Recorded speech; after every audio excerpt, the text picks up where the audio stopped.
Pembuluh darah di otak ya, itu sebenarnya udah mulai ada kelainan itu sekitar umur 30-an, 30-an tahun. Di usia 30 tahun kita udah mulai harus aware ya dok ya? Betul. Selamat datang di Podcast Dinkes.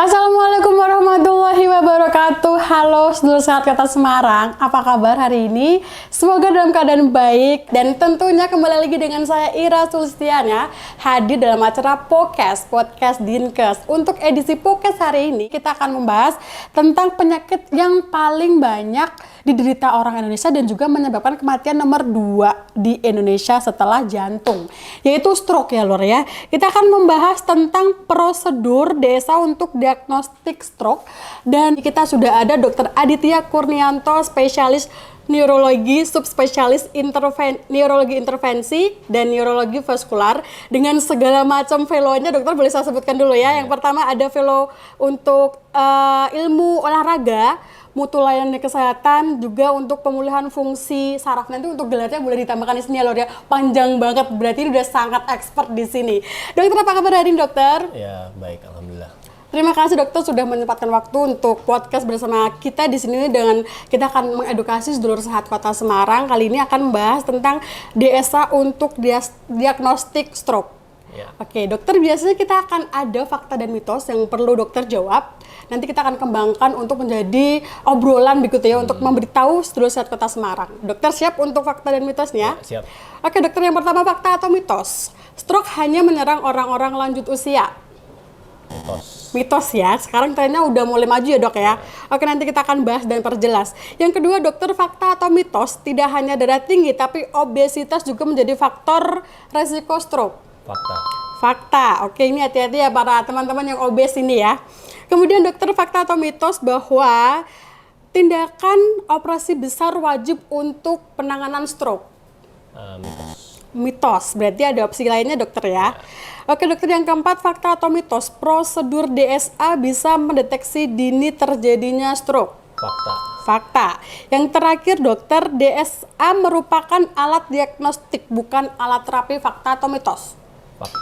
Fakta. Oke, kita bahas yang pertama dokter. Tadi stroke itu tidak hanya menyerang orang-orang dengan lanjut usia. Itu dokter tadi mitos ya dokter ya. Faktanya memang sudah mulai bergeser ke usia-usia muda. Dokter, sebenarnya kita perlu tahu dulu tadi, stroke itu kan kalau kita awam dokter ya, taunya ada sumbatan kemudian membuat salah satu organ kita tidak berfungsi dengan baik. Kalau dari medis sebenarnya stroke itu terjadinya kenapa sih dokter? Ya, jadi stroke adalah salah satu penyakit yang paling mematikan di dunia ya. Paling mematikan ya dok ya, harus digarisbawahi ini ya lor ya. Jadi untuk saat ini untuk stroke itu dia posisi nomor 1 untuk menyebabkan kecacatan, dan untuk penyebab mortalitas nomor 3 di bawah cancer dan jantung.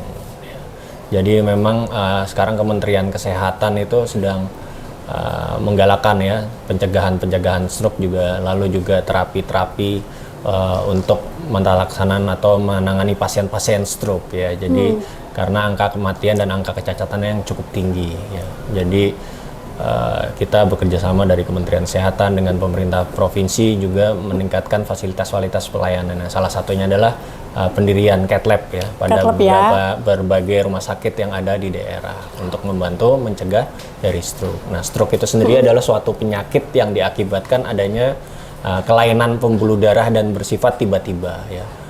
Langsung gitu ya dok ya, tanpa ada gejala sebelumnya? Ya, jadi ada biasanya gejala-gejala awalnya itu tidak dirasakan oleh pasien ya. Jadi pasien sering menyepelekan gejala-gejala awalnya seperti nyeri kepala atau kebas, pusing ya dok ya. Itu biasanya dia tidak terdeteksi ya. Tapi dengan alat-alat yang kita punyai saat ini kita bisa mendeteksi lebih awal kelainan pada stroke ini ya, karena fase awal atau fase golden period keemasan dari stroke ini adalah 24 jam pada fase awal. 24 jam harus tertangani dengan baik. Betul. Jadi ketika terjadi stroke penyumbatan dalam 24 jam, kita sebagai dokter saraf intervensi bisa mengintervensi kelainan yang ada di pembuluh darah di otak ya, dengan tindakan seperti intravenous thrombolysis, intraarterial thrombolysis ataupun tindakan mechanical thrombectomy. Ya. Dokter sebentar, sebelum mungkin lanjut tadi, gejalanya, saya mau tanya dulu gejala dokter, bahwa tadi dokter sebutkan gejalanya tuh pusing, Betul. atau mungkin kebas. Betul. Tapi kita kadang-kadang sebagai masyarakat tuh mengabaikan dokter, kayak pusing paling capek, masuk angin, Betul. kebas paling karena terlalu banyak ngangkat. Betul. Apa yang sebaiknya harus kita lakukan ketika kok pusing begini tuh harus, apakah kita tiba-tiba langsung ke rumah sakit atau bagaimana, atau ada penyebab yang identik dengan mungkin gejala stroke ini? Iya, jadi emang kalau yang saya temuin di masyarakat ya, jadi kadang-kadang tidak deteksi awalnya, jadi nyeri kepala ya, pasien sering merasakan nyeri-nyeri kepala berulang ya di rumah ya, jadi hanya minum obat-obat warung. Iya, benar sekali. Jadi hanya beli obat, tidak ke dokter. Tetapi setelah setelah pasiennya berobat ke kita ya, terus kita deteksi dengan anamnesis atau pemeriksaan fisik, lalu kita lakukan CT scan, lalu kita lakukan MRI ataupun kita lakukan DSA, itu ternyata di pembuluh darah di otaknya sudah ada penyempitan ya, atau dia mengalami kebuntuan. Jadi sudah ada kelainan di pembuluh darah di otaknya. Jadi kalau kita bisa mendeteksi awal kelainan pembuluh darah yang ada di otak yang tadi penyempitan ya, dengan tindakan DSA ataupun tindakan pemasangan balon atau pemasangan ring, kejadian stroke yang di masa depannya itu bisa kita cegah seperti Bisa itu. diminimalisir, Ya, apa bisa namanya? kita minimalisir atau kita cegah. Kita cegah.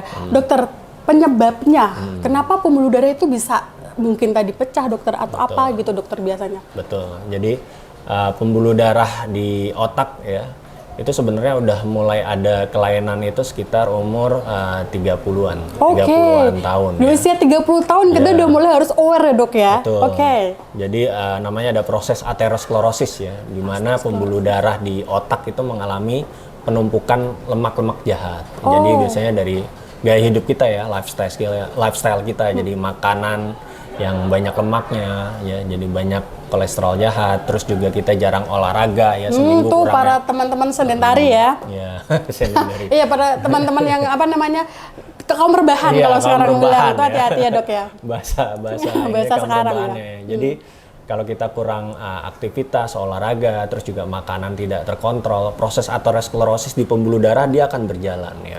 Nah, semakin lama pembuluh darah yang mengalami kerusakan itu ya, terjadi penumpukan kolesterol jahat di dinding pembuluh darah. Nah, kalau itu terjadi di pembuluh darah otak ya, itu penyempitannya bisa semakin lama akan semakin memberat ya, pada akhirnya akan menyempit, tinggal sedikit saja yang bisa lewat. Nah, ketika dia mengalami rupture atau mengalami kelainan pada pembuluh darah itu bisa terjadi serangan stroke mendadak. Nah, makanya ketika dia penyempitannya belum terlalu hebat ya, misalkan sekitar 50-70% itu udah terdeteksi, kita bisa melakukan tindakan-tindakan intervensi seperti misalkan pemasangan balon atau pemasangan ring yang ada di leher atau di otak untuk mencegah terjadinya stroke di masa depan. Jadi emang pencegahan itu penting ya, supaya tidak terjadi stroke yang di masa depan. Nah, penanganan stroke itu pada fase awal 24 jam biasanya pasien datangnya nggak 24 jam di fase 24 jam itu ya, biasanya udah lebih dari 24 Karena jam. tadi ya dok ya, ada Betul. faktor pengabaian tadi ya dokter Betul, ya. faktor pengabaian dan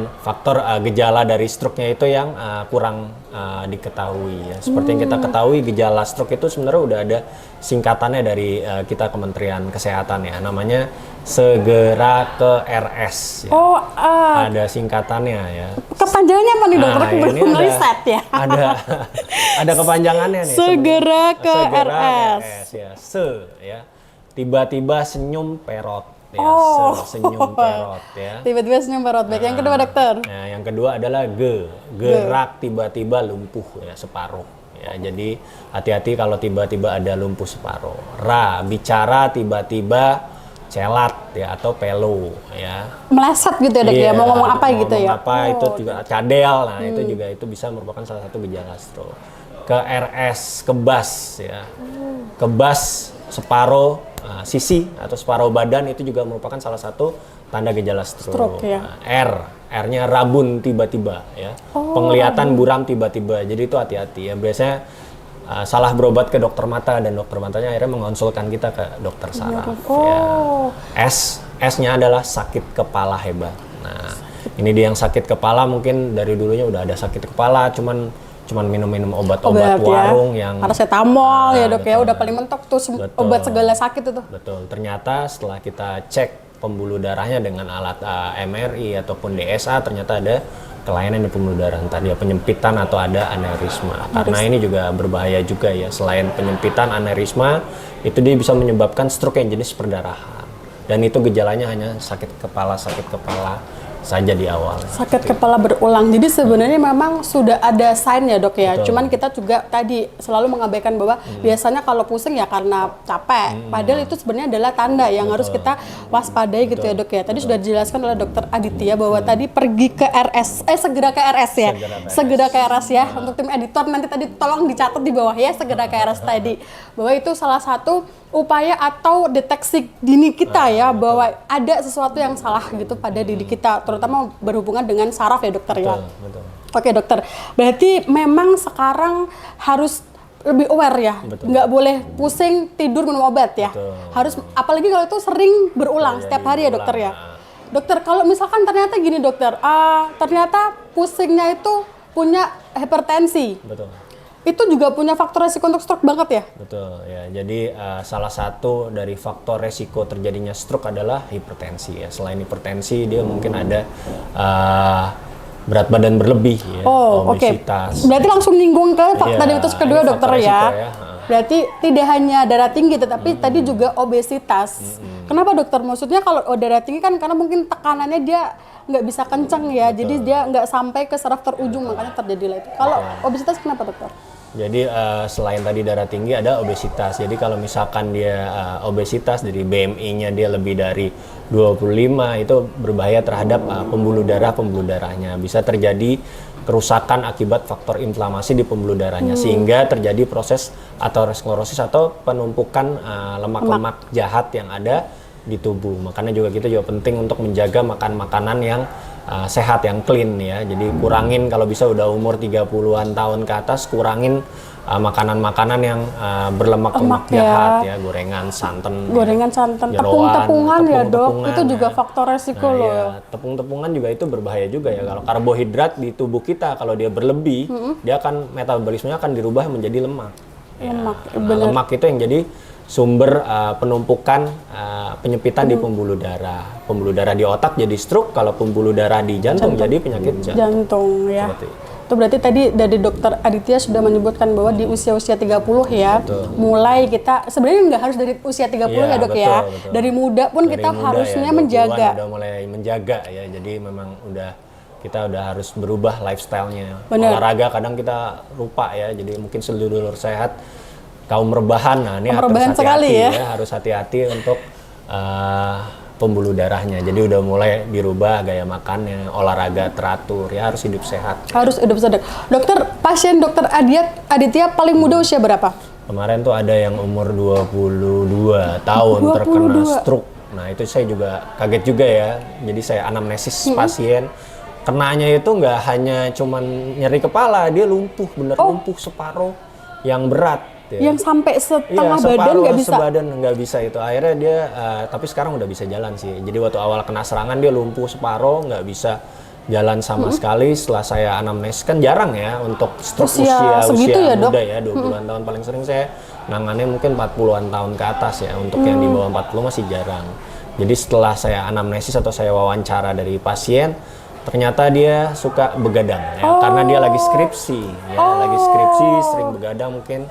Terus juga ada faktor stresor dari pasien ya, jadi itu juga menyebabkan kerusakan pembuluh darah di otak. Jadi selain tadi darah tinggi harus dijaga ya, tekanan darah harus dijaga, olahraga teratur, terus juga obesitas. Yang ketiga juga hindari faktor stres ya. Jadi kalau bisa hidup kita ya happy lah, dibawa happy ya, biar pembuluh darahnya juga bagus juga. Happy ya. Ya kalau nggak bisa happy, paling nggak mengurangi stresnya bisa mungkin nonton Netflix. Ya, kalau nggak olahraga bareng di TLG biar ketemu temennya ya dok ya. Jadi ada refreshing. Ada refreshing. Jangan sampai faktor pekerjaan atau faktor kuliah bisa membuat diri kita stres karena bisa menimbulkan gejala stroke. Terus juga saya tanya ke pasien itu, ternyata dia kurang waktu tidur ya. Oh iya, karena begadang tadi ya. Betul ya. Jadi karena sering mengerjakan skripsi akhirnya berkurang waktu tidur. Jadi waktu tidur yang baik itu adalah kalau berdasarkan penelitian sekitar 7 sampai 8 jam sehari. Dengan terbagi ya cukup tidur siang sekitar setengah jam. Oh, berarti tidur siang bisa setengah jam ya. Jam, Lor ya. kalau istirahat siang boleh lo tidur setengah jam, 30 menit di kantor ya. Jadi jangan terlalu lama juga tidur siang ya, setengah jam kalau berdasarkan penelitian ya. Jadi sering kita sebagai kaum yang masih aktif ya, itu waktu tidurnya masih kurang ya. Jadi waktu tidur hanya 4 jam, 4-5 ya dok ya. 4 jam sehari dan itu masih kurang ya. Kalau bisa dipenuhi sekitar 7 sampai 8 jam supaya kita ada recovery dari pembuluh darah yang ada di otak supaya biar bisa lebih baik lagi dan tidak terjadi serangan stroke seperti itu. Serangan stroke tadi. Dok, tapi kalau tadi stroke sampai separuh di usia 22 tahun, tapi bisa pulih ya dok ya? Ya alhamdulillah bisa. Dia sekarang udah bisa jalan. Jadi memang kuncinya adalah ketika terjadi serangan stroke adalah dia secepat mungkin ke fasilitas kesehatan yang ada penanganan stroke pada fase hiperakut ya, atau fase kurang dari 24 jam. Karena ketika 24 jam ini adalah fase penting, itu bisa dilakukan tindakan-tindakan intervensi seperti intravenous thrombolysis, itu memasukkan obat baru langsung ke pembuluh darah, atau intraarterial thrombolysis, menjebol pembuluh darah dengan memasukkan obat dengan alat DSA kateterisasi.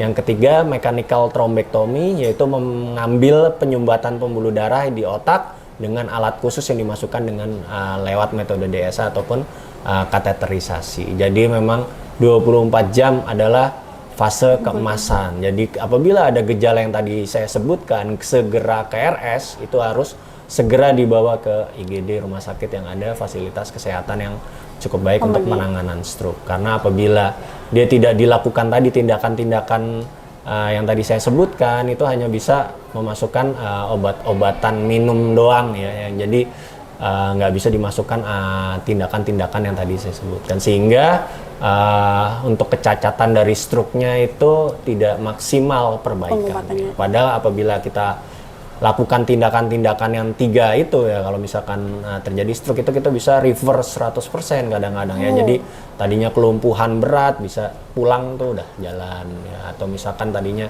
nggak bisa ngomong dia udah bisa ngomong seperti itu. Jadi memang kuncinya di 24 jam. Penanganan awalnya ya dok ya, berarti ya setelah itu mungkin recovery-nya bisa sambil jalan lah ya dok ya, tapi penanganan awalnya gitu dok ya. Jadi kalau misalkan nanti ada gejala sisa yang sedikit-sedikit masih bisa kita bantu dengan fisioterapi atau rehabilitasi ataupun dengan alat-alat canggihnya seperti transcranial magnetic stimulation ya, ataupun dengan tindakan stem cell atau sekretom juga, itu bisa juga kita lakukan. Sedang trending juga ini dokter betul, ya, betul. pengobatan dengan sekretom ini, dan di Kota Semarang sepertinya belum banyak ya dok ya, walaupun kita sudah punya labnya ya di SCCM. Oke. Minggu depan kita jadwalkan dengan tim dari SCCM. Oke dokter, kita balik lagi bahwa tadi serangan stroke itu tidak muncul tiba-tiba kan dok, pastinya ada faktor-faktor lain. Tadi ternyata kita sudah menumpuk bahwa kita tidurnya kurang, olahraganya kurang, mungkin makan juga nggak baik gitu ya dokter ya. Gejala selain pusing misalkan, karena saya punya teman dokter usia juga masih muda, tiba-tiba dia merasa susah bicara, padahal malamnya tidak apa-apa, bangun tidur bicaranya kok jadi mau ngomong meleset, nggak bisa ya. Iya itu. Terus dilakukanlah tadi, lumayan perbaikannya tidak terlalu cepat gitu ya, karena dianggap ini masuk angin gitu. Jadi tadi mungkin tidak melalui fase yang 24 jam tadi ya dokter ya. Kalau ternyata sudah terlanjur dokter, dia nggak tahu kalau itu ternyata gejala stroke, terus kemudian tidur, itu jadi cacat permanen kah atau bagaimana dokter? Betul. Nah, jadi masa keemasan neuroplastisitas di otak ya, perbaikan setelah stroke adalah 90 hari atau 3 bulan ya. Jadi dalam 3 bulan itu kita harus memaksimalkan perbaikan sel-sel otak kita yang mengalami kerusakan akibat serangan stroke itu. 3 bulan berarti ya dok ya? Sekitar Jadi 90 hari. 3 bulan itu kita harus memaksimalkan dengan memasukkan obat-obatan, terus juga fisioterapi yang maksimal ya, ataupun obat-obatan yang cukup baru untuk membalikkan neuroplastisitas otak, namanya neuroplastisitas otak seperti itu. Jadi kuncinya di situ juga ya, selain tadi serangan 24 jam yang tindakan yang 3 itu ya, intravenous trombolisis, intraarterial trombolisis, sama mechanical thrombectomy. Terus juga dalam pemulihannya dalam 90 hari kita juga harus maksimal ya. Karena apabila dia tidak maksimal setelah 3 bulan, itu perbaikan sel-sel otak yang mengalami kerusakan atau terjadi serangan stroke, itu perbaikannya cenderung lambat. Lama ya, Dok? Cenderung lambat. Jadi neuroplastisitas setelah 3 bulan itu cenderung lambat. Jadi kendalanya di situ. Jadi bisa ya permanen ya. Jadi kelumpuhannya bisa menetap pada pasien seperti itu. Jadi jadi kadang-kadang yang saya temukan yang pasien-pasien dari luar daerah ya, seperti Kalimantan, terus atau misalkan dari Sulawesi seperti itu, karena dia fasilitas kesehatan di sananya masih belum maksimal ya. Setelah datang ke kita serangan stroke udah 6 bulan atau setahun, itu progresivitas perbaikannya nggak terlalu kecil cepat ya, Dok ya. seperti itu. Oke. Dokter, kalau tadi ada pasien yang lumpuhnya sampai stroke-nya sampai lumpuh separuh, berarti kan cukup parah ya, Dokter ya. Ternyata bisa sembuh, Dokter ya. Betul. Bisa nggak sih, karena kan tadi kalau dokter jelaskan bahwa itu ada kerusakan kan pada pembuluh darah kita. Betul. Bisa jadi kambuh nggak sih, Dok? Maksudnya jadi rusak lagi gitu loh, Dokter. Betul ya. Jadi serangan stroke itu bisa berulang, yang saya harus tekankan. Biasanya ya pasien-pasien yang udah recovery 100%, dia lupa itu minum obat pengencer, dia lupa kontrol, dia lupa olahraga teratur lagi, dia lupa jaga makanan ya. Jadi yang tadinya pembuluh darah mengalami serangan stroke atau sumbatan, udah kita ambil, perbaiki pembuluh darahnya itu udah bagus, terus dia nggak jaga yang tadi saya sebutkan, ya itu bisa menyumbat lagi. Nah itu dia yang harus benar-benar ditekankan atau diedukasi oleh pasien. Dan serangan stroke kedua ini pengalaman saya lebih berat daripada yang pertama. Jadi, parah berarti ya, Dok ya? Lebih parah. Jadi yang ini harus ditekankan sama pasien. Saya selalu bilang bukan menakuti, tapi memang berdasarkan evidence base atau berdasarkan penelitian-penelitian yang sudah ada, serangan stroke kedua, ketiga itu lebih berat daripada yang pertama. Jadi pentingnya apabila sudah ada serangan stroke yang pertama, itu udah harus dirubah secara total ya. Pola makannya, pola hidupnya, apabila merokok ya di stop rokoknya. Apabila dia jarang olahraga ya udah mulai olahraga ya sekitar 2 atau 3 kali dalam seminggu. Jadi memang udah harus dirubah supaya pembuluh darah yang di otaknya itu bisa mengalami recovery atau perbaikan yang optimal ya, Dok ya. Dokter, kalau tadi Dokter Aditya jelaskan terkait treatmentnya, ini sebenarnya kalau saya tarik ke fakta dan mitos yang ketiga bahwa stroke itu harus dioperasi besar, tadi dokter jawab itu mitos ya. Betul. Untuk Dokter, untuk kondisi apa stroke itu harus dilakukan tindakan operasi? Betul. Jadi penanganan stroke tadi kita balik dulu ke stroke itu. Stroke kan ada penyumbatan atau stroke perdarahan. Yang jenis stroke perdarahan ya karena ada darah yang cukup banyak di otak itu bisa dilakukan tindakan operasi besar ya. Jadi dibuka tengkorak kepalanya, diambil darahnya seperti itu bahasa gampang. Itu operasi besar pada stroke ya. Terus kalau yang stroke operasi minimal invasif yang tadi saya sebutkan ya, itu tindakan DSA itu dengan diagnostiknya kateterisasi, terus dengan intraarterial trombolisis yang menembakkan zat obat ke pembuluh darah yang mengalami penyumbatan. Lalu yang ketiga adalah tindakan mechanical thrombectomy, jadi mengambil sumbatan yang ada di otak dengan tindakan DSA kateterisasi. Jadi tindakan minimally invasif saat ini sudah bisa kita lakukan, yaitu tindakan lewat kateterisasi lewat selangkangan atau paha ya. DSA itu lewat selangkangan atau paha, itu tindakan minimally invasif canggih, jadi hanya kayak berupa jarum suntik aja, jadi kita nggak pakai pisau sama sekali seperti itu. Jadi kateterisasinya melalui jarum suntik gitu ya, Dok? Iya, jarum suntik kayak selang kecil. Berarti tidak perlu operasi besarnya tadi dokter sebutkan ya, untuk kondisi tertentu. Iya, kondisi tertentu. Dokter, kalau tadi untuk operasi bedahnya tadi ya, berarti itu untuk kecelakaan gitu, Dokter, yang harus ada trauma dulu? Enggak juga. Jadi kayak misalkan stroke perdarahan akibat pembuluh darahnya pecah, itu kan ada darah ya di otaknya, dan itu bisa menyebabkan kematian pada pasien. Nah, untuk mengambil darahnya itu harus dilakukan operasi besar untuk membedah dari kepalanya. Itu operasi besar pada pasien-pasien stroke seperti itu. Berarti sudah ada stroke-nya dulu ya dokter ya? Iya, stroke perdarahan. Oh, namanya stroke pendarahan ya tadi. Betul. Oke. Ada dua jenis stroke penyumbatan dan stroke perdarahan. Ya, seperti itu. Kalau penyumbatan tadi lebih banyak karena lifestyle ya? Betul. Kalau pendarahan ini dokter? Nah, kalau stroke perdarahan ini stylenya agak berbeda dengan yang stroke penyumbatan. Paling sering akibat darah tinggi, ya. Jadi darah tinggi yang tidak terkontrol ini juga banyak juga nih usia-usia muda terjadi stroke perdarahan. Ya karena tekanan darahnya yang ternyata tinggi. Itu karena ya itu tidak diketahui di awal-awal ya, nyeri kepala ya, nyeri kepala dikirain sakit kepala apa ternyata tensinya tinggi. Ya. Padahal saat ini ya berdasarkan jurnal yang terbaru dari JNC JNC yang dari organisasi untuk hipertensi ya, itu mintanya itu tekanan darah di bawah 120 per 80. Oh, udah 120 sekarang. Kalau kita masih mengacu 140 ya. Nah, jadi di atas sekarang terbaru 120. Di atas 120 ini kriterianya elevated sekarang atau meningkat seperti itu. Jadi semakin agresif lagi menjaga tekanan darah sekarang. Jadi ya harus hati-hati dari usia muda sebenarnya kita udah harus sering medical check up ya. Kita harus ngelihat tekanan darah kita berapa. Kalau tekanan darah kita ke arah tinggi, rubah dulu lifestyle-nya ya. Jadi dirubah dulu makan makanannya. Jadi makanan-makanan penyebab darah tinggi yang banyak mengandung ion natrium ya atau sodium. Iya, Jadi sodium. bisa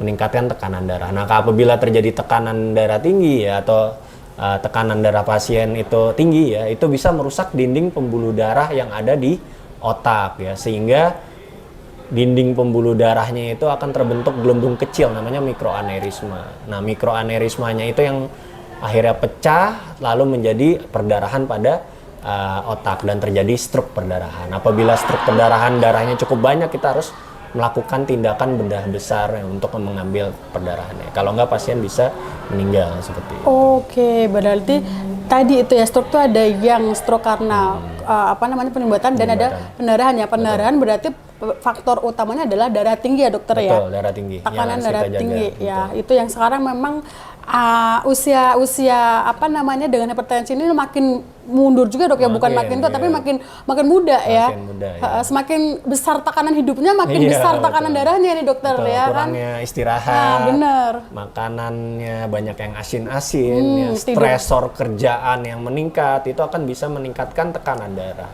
Kalau kita tidak menjaga ya tekanan darah yang tinggi ini dia bisa merusak organ-organ yang ada di tubuh kita. Iya benar ya. Kalau kata Pak Kepala Dinas ya sering menjelaskan bahwa kalau kita udah punya hipertensi itu kayak bapak di dalam badan. Iya. Kalau di tambah DM berarti ibu. Iya. Kalau udah ketemu bapak dan ibu pasti punya anak-anaknya gitu ya dokter ya. Jadi harus dijaga ya. Apalagi kita masih muda begitu. Dokter tadi bisa langsung kita tarik ke fakta dan mitos yang keempat bahwa prosedur DSA ini ternyata bisa mendeteksi dini untuk apakah ada penyumbatan di dalam pembuluh darah kita dokter gitu ya. Apakah tapi gini dokter, bisakah kita untuk mengetahui gitu ya, dokter saya pengen tahu dong pembuluh darah saya tuh masih baik-baik saja nggak sih gitu, bisa langsung melakukan prosedur DSA ini dokter atau bagaimana? Iya, jadi emang saya harus menjelaskan prosedur DSA dulu ya. DSA adalah singkatan dari Digital Subtraction Angiography ya. Jadi tindakan minimal invasif canggih untuk melihat kelainan di pembuluh darah yang ada di otak ya. Kelainan pembuluh darah di otaknya itu bisa berupa penyempitan pembuluh darah ya, atau penutupan ya, oklusi atau buntu, pembuluh darah yang buntu juga bisa terlihat. Lalu yang ketiga adanya gelembung besar atau aneurisma, itu juga bisa terlihat dengan metode DSA diagnostik ya. Lalu yang keempat seperti kelainan pembuluh darah di otak seperti penyakit malformasi pembuluh darah itu juga bisa terlihat. Bahkan pada kasus-kasus tumor yang kita kerjakan itu ya untuk mereduksi pembuluh darah yang pecah akibat sayatan dari operasinya itu kita bisa blok dengan embolisasi dengan metode DSA embolisasi ya. Jadi bisa membantu juga untuk operasi-operasi besar untuk pengambilan tumor. Jadi metode DSA adalah untuk melakukan atau mengetahui kelainan pembuluh darah yang ada di otak. Jadi kita sebagai dokter spesialis saraf intervensi bisa melakukan decision atau tindakan yang lebih lanjut seperti misalkan pemasangan balon ya pada kasus penyempitan pembuluh darah yang udah lebih dari 60-70% ya. Lalu pemasangan ring di otak atau di penyempitan pembuluh darah yang di atas 70% atau tindakan coiling apabila didapatkan gelembung aneurisma yang menyebabkan nyeri kepala hebat pada pasien ya. Jadi mungkin ada yang bisa tahu ya, ada pasien muda, seorang, kalau nggak salah waktu itu seorang dokter di Bali tiba-tiba meninggal ya, usia muda nyeri kepala hebat. Nah ada kemungkinan itu akibat aneurisma di pembuluh darah otak yang pecah tiba-tiba dan tidak tertolong. Jadi efek dari aneurisma atau gelembung pembuluh darah yang pecah itu bisa menyebabkan kematian pada pasien. Dengan kita melakukan tindakan-tindakan seperti DSA ataupun coiling yang tadi saya sebutkan, itu bisa mencegah kejadian fatal itu. Seperti itu. Jadi memang DSA adalah prosedur awal diagnostik untuk melihat apakah ada kelainan pembuluh darah yang ada di otak. Jadi sangat membantu kita sebagai dokter saraf intervensi untuk melakukan tindakan-tindakan yang lebih canggih. Apabila kita ingin mengetahui pembuluh darah kita yang ada di otak ada kelainan atau enggak, kita juga bisa dengan tindakan DSA. Jadi itu secara detail, lebih detail daripada MRI, jadi pembuluh darah terlihat secara detail sampai ke ujung-ujung. Oh ya, jadi yang membedakan prosedur DSA dengan MRI dan juga dengan CT scan itu kecanggihannya itu, Dok, ya, untuk langsung melihat pembuluh darahnya secara langsung, secara fokus, secara detail ya. Kebetulan saya suka nonton drama Korea kan, Dok. itu ya memang kelihatan, dan pada saat dikasih topik DSA, kita belum pernah podcast dengan dokter spesialis neurologi, dan ini menarik, apalagi DSA ini tuh sebenarnya mungkin tindakan lama ya, Dok ya, tapi memang baru belakangan mulai jadi pembicaraan untuk diagnostik stroke itu tadi, dokter. Berarti sudah bisa dilakukan di Semarang dengan gejala atau tidak bisa datang untuk melakukan pengecekan DSA ini, dokter ya. Betul. Di cover BPJS nggak, dokter? Ini biasanya pertanyaan paling banyak yang ditanyakan gitu, dokter. Jadi ada, ya emang kita cukup selektif ya untuk pasien-pasien yang akan dilakukan DSA ya. Jadi kita cek berbagai macam dulu ya, seperti lab ataupun MRI. Dan untuk BPJS kita udah mengerjakan pasien-pasien BPJS yang dilakukan tindakan DSA di Karyadi. Seperti itu. Kalau di Kolombia belum bisa ke BPJS ya, karena memang belum bekerja sama ya, tetapi secara prinsipnya bisa melakukan tindakan tersebut ya, dokter ya. Iya, betul. Oke, pasiennya banyak nggak, dokter, yang memang tertarik untuk melakukan DSA untuk pencegahan? Ya, cukup banyak. Cukup banyak ya. Banyak. Di usia-usia berapa biasanya rentan, dokter? Jadi ya itu tadi saya sebutkan ya, sekitar 30-an ya. Ada juga yang kemarin tadi serangan stroke itu yang umur 20-an juga ada juga ya. Jadi sekarang udah semakin muda ya untuk kita aware terhadap kelainan di pembuluh darah kita ya. Jadi apabila dia ada gejala-gejala yang tadi saya sebutkan dan untuk mencegah terjadinya penyakit di masa depan yang cukup berat ya, kita harus segera prevensi ya dengan tindakan-tindakan seperti itu, tindakan DSA salah satunya. Tapi kalau misalkan, dokter, pasiennya memang masuk sudah kondisi gejala stroke, Betul. kan pasti ada prosedur rujukannya, tidak langsung tiba-tiba mau minta DSA ya. Betul. Ada tindakan apa dulu? Apakah mungkin di MRI dulu atau di CT scan dulu gitu, atau bisa langsung minta DSA, dokter? Jadi ini pada kasus hyperakut stroke ya namanya. Jadi serangan stroke dalam 24 jam awal ya. Kita bisa melakukan tindakan CT scan terlebih dahulu ya di rumah sakit X misalkan ya. Jadi apabila kita temukan sumbatan atau kelainan stroke, kita bisa melakukan tindakan DSA atau tadi yang tindakan yang saya sebutkan, ada 3 tindakan itu ya, intraarterial trombolisis, intravenous trombolisis, ataupun tindakan mechanical thrombectomy yang pengambilan penyumbatan pembuluh darah langsung di pembuluh darah otak ya. Jadi pada kasus emergensi ya kita harus mengerjakan secepatnya. Kalau kita melakukan kadang-kadang MRI tidak sempat kita lakukan ya, karena cukup lama prosedurnya. Jadi CT scan sudah cukup, lalu lanjut tindakan DSA, kateterisasi, dan tindakan tadi intravenous trombolisis, intraarterial trombolisis, ataupun tindakan mechanical thrombectomy untuk mengambil penyumbatannya itu, sehingga penyumbatannya bisa diambil dan recovery dari sel-sel otak yang mengalami serangan stroke dalam 24 jam itu bisa maksimal perbaikan seperti itu.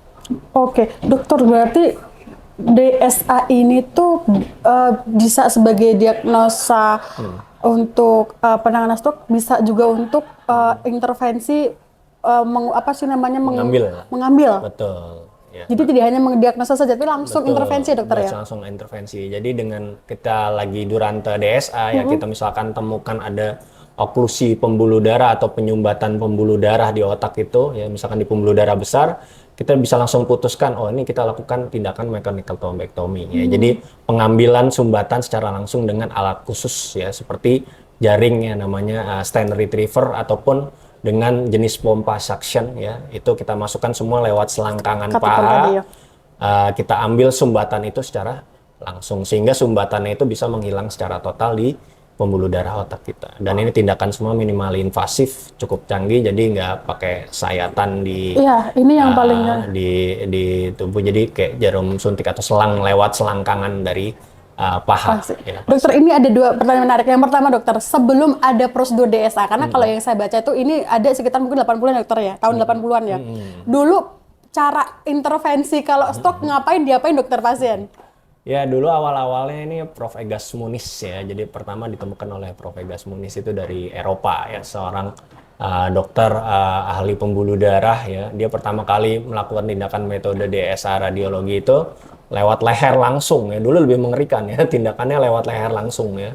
Tapi dengan seiring berkembangnya zaman ya, kita melakukannya kebanyakan lewat selangkangan paha. Pada beberapa selektif kasus kita juga bisa mengerjakan lewat tangan atau brachial atau transradial ya. Jadi emang tergantung dari kasus dari pasien ya. Jadi perkembangannya semakin lama semakin maju, termasuk alat-alat yang untuk melakukan tindakan intervensi seperti trombektomi, intraarterial trombolisis ya, ataupun tindakan coiling ataupun tindakan pemasangan ring atau balon di pembuluh darah leher atau otak itu juga semakin berkembang alat-alatnya untuk membantu kita sebagai dokter intervensi saraf supaya bisa lebih maksimal menangani pasien-pasien yang mengalami kelainan tersebut. Oke, berarti sebelum itu langsung dilakukannya intervensinya apa dokter dulu sebelum punya ya, metode DSA itu? Metode awalnya itu dia lewat leher ya, jadi di leher ditembakin kontras, terus itu langsung dilihat di monitor apakah ada kelainan. Cuman kan sekarang alat-alat akan semakin maju. Semakin canggih ya, karena memang canggih. penelitian juga terus berjalan ya, jadi mempermudah para dokter untuk melakukan intervensi lanjutan. Iya, Dokter, tadi pertanyaan yang kedua menarik. Tapi tadi sudah sempat dokter jelaskan bahwa mungkin bisa dimasukkan kateter melalui tangan. Tapi kenapa dari paha dokter? Maksudnya kan ini kan ini awam aja ya Lur ya. Maksudnya kita kan nggak tahu secara prosedurnya seperti apa. Tetapi kenapa harus dari paha? Karena kan di sini ya saraf kita dokter ya, pusat saraf kita ya. Kenapa dari bawah kayak atasnya jauh banget gitu dokter? Iya. Jadi memang ada yang lewat paha ataupun lewat tangan bisa juga ya. Jadi itu kadang-kadang preferensi dari operator. Jadi pada kasus-kasus contohnya waktu saya ketemu pasien usia tua, ternyata dia lumpuh kaki kanan dan kiri setelah saya kateterisasi lewat pembuluh darah yang ada di paha, dia ada buntu, nggak bisa masuk tuh alat saya ya. Kanan kiri ya, kaki kanan dan kaki kiri. Akhirnya saya harus mengambil dari yang tangan seperti itu. Jadi ya preferensi dari operator dan kasus-kasus masing-masing berbeda-beda. Oke, memang tapi paling banyak mungkin prosedurnya melalui paha. Oke gitu ya. Jadi sebenarnya kalau dari pasca treatmentnya juga tidak membekat, maksudnya kayak bukan seperti biasanya kita ketika stroke harus dibedah, ada selatan ternyata cuman masukin jarum aja dokter ya. Betul. Lebih maksudnya tidak meninggalkan luka ya, sayatan gitu. gitu. Karena kita kayak semacam jarum suntik terus dimasukin kateter, jadi tidak berbentuk sayatan pisau seperti itu. Dokter, pasca treatment DSA ini ada treatment khusus lagi nggak? Apa misalkan lanjutannya gitu?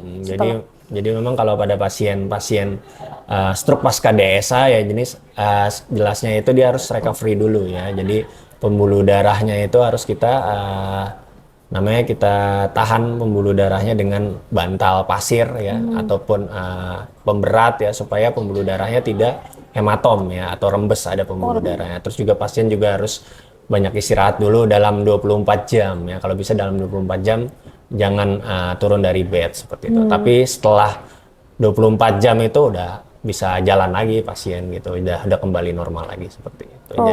Jadi cukup cukup cepat recovery-nya dari tindakan DSA ini. Dan nggak ada treatment khusus lagi setelah itu dokter ya? Nggak ada sih. Oke, berarti sebenarnya sederhana ya kalau kita dari pasien, cuman rumit buat dokter ya.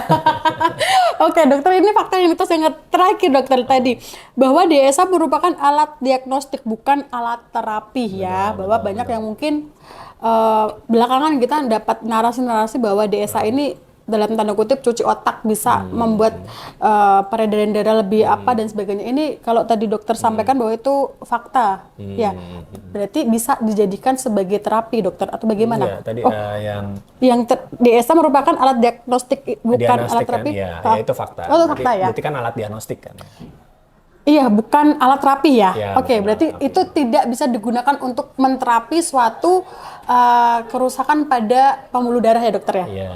Jadi kalau di DSA itu dia hanya ngelihat kelainan pembuluh darah yang tadi saya sebutkan ya. Jadi apabila di pembuluh darah tersebut dia ada kelainan, misalkan dia ada oklusi, ada sumbatan, ada stenosis ya, atau ada penyempitan pembuluh darah. Nah, atau misalkan ada gelembung aneurisma pembuluh darah di otak. Nah, itu kita masukkan tindakan lagi yang lebih canggih lagi, seperti kalau misalkan dia ada oklusi atau ada penyumbatan pembuluh darah di otak atau serangan stroke tadi yang kurang dari 24 jam, kita bisa melakukan tindakan intraarterial trombolisis ataupun tindakan mechanical thrombectomy.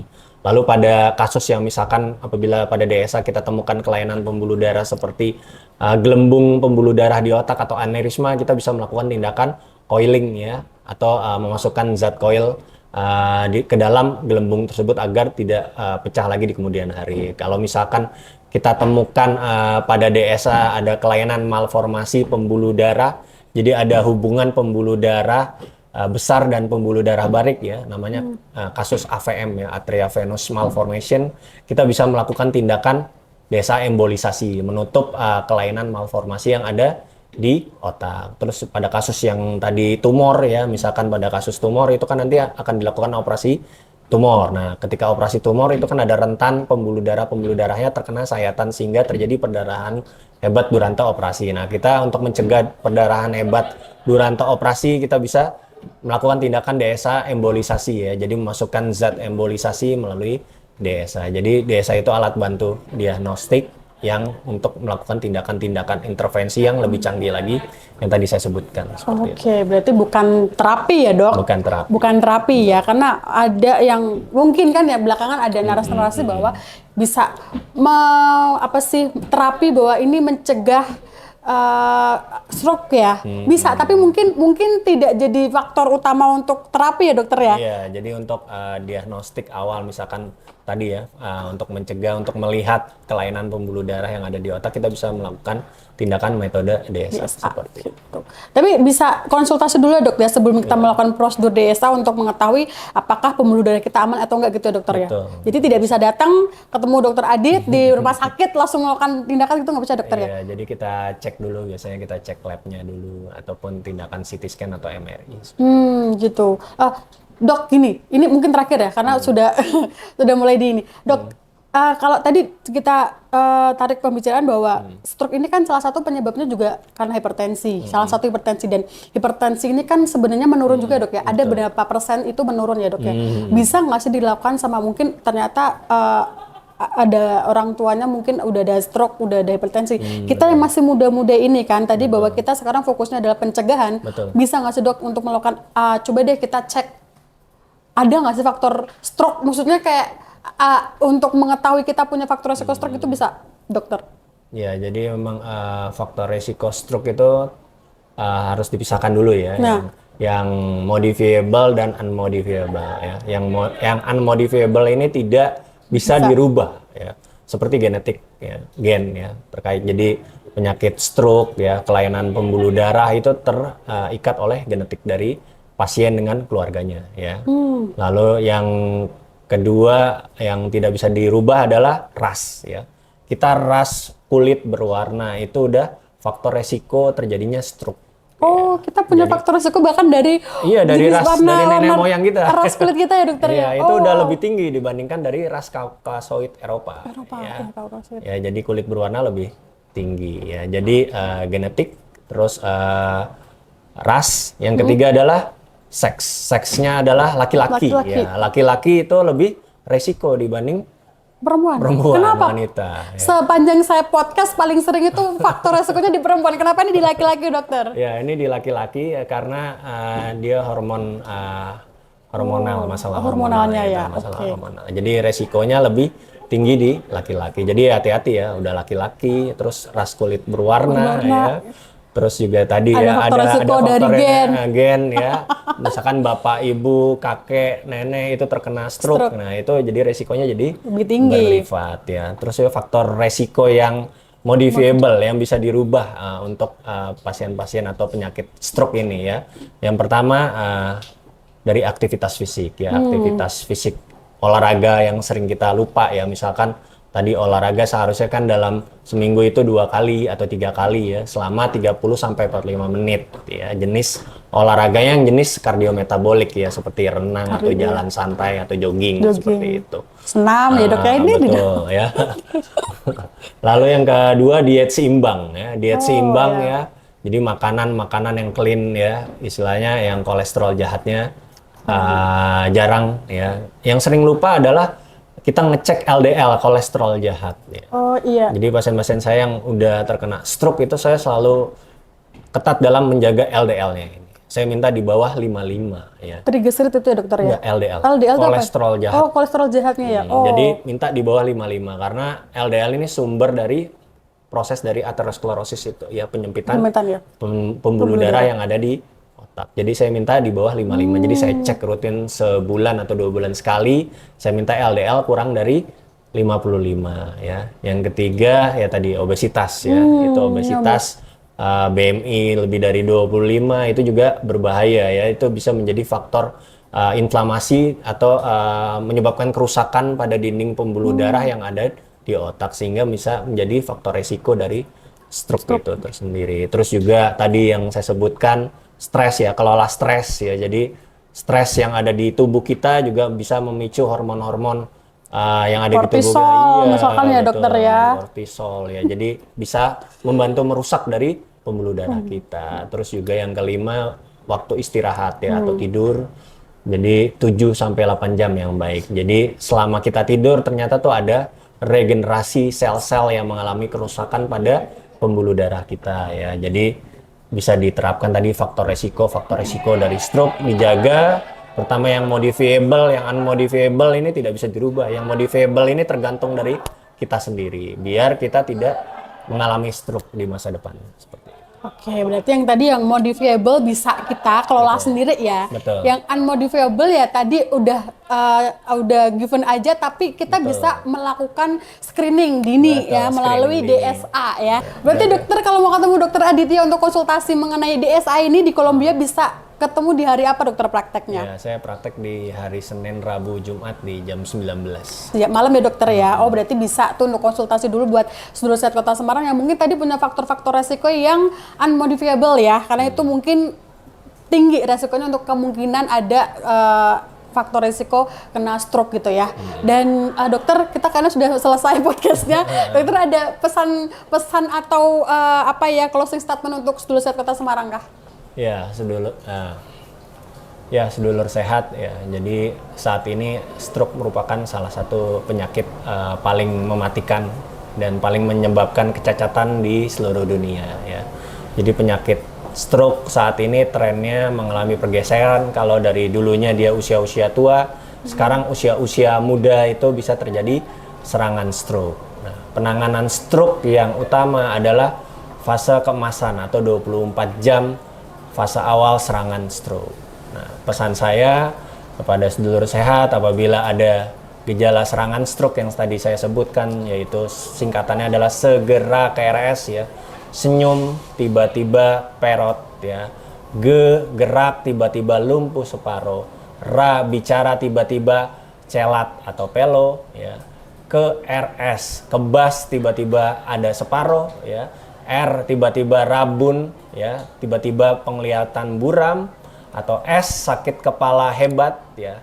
Apabila ada gejala segera KRS harus segera dibawa ke IGD rumah sakit yang mempunyai fasilitas kesehatan yang menangani pada fase-fase golden period dari stroke seperti itu.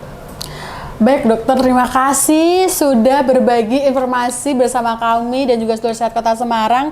Tadi banyak sekali rangkumannya bahwa memang bukan sebaiknya, sekarang harus gitu ya, kita adalah usia-usia berapapun ya, kalau kita mau sehat dan kita tidak memiliki faktor resiko penyakit apapun, kita harus menjaganya dengan tadi ya, rajin olahraga, makanan dijaga, faktor resiko stresnya juga dikurangi, dan juga kurangi begadang ya dokter ya.